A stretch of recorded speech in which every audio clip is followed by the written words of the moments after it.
पहिल्या 3 टप्प्यातलं मतदान हे मोदींना अस्वस्थ करणारं आहे आणि त्यामुळेच मोदींनी मुस्लिम समाजाचा थेट उल्लेख करायला सुरुवात केली असं शरद पवारांनी म्हटलंय।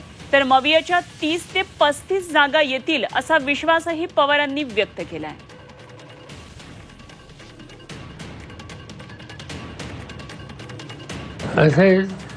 हे पहिल्या दुसऱ्या तिसऱ्या चौथ्याचं मतदान हे मोदींना अस्वस्थ करणार आहे असं दिसतं।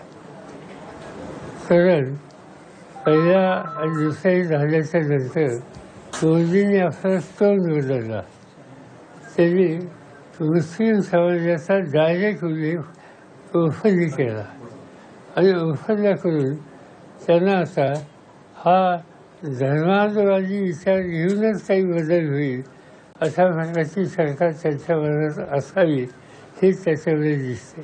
अमृत नोनी गॅस्ट्रिन, अपचन, ऍसिडिटी, गॅस्ट्रबल ह्यापैकी तुम्हाला कुठलाही गॅस्ट्रिक प्रॉब्लेम झाला, उपाय एकच, अमृत नोनी गॅस्ट्रिन।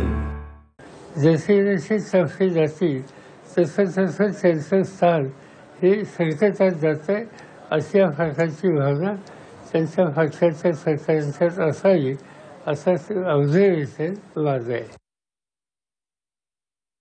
मागच्या निवडणुकीला 5 वर्षापूर्वी काँग्रेस पक्षाला 1 जागा मिळाली, आम्हाला 4 जागा मिळाल्या, 1 ते मुस्लिम लीगला मिळाली, त्याच्यामध्ये मिळाले एकंदर 6 जागा विरोधी पक्षाला मिळाल्या। आत्ता असं दिसतंय की आम्हा लोकांची संख्या ही 30 ते 35 याच्या आसपास जाण्याची शक्यता आहे।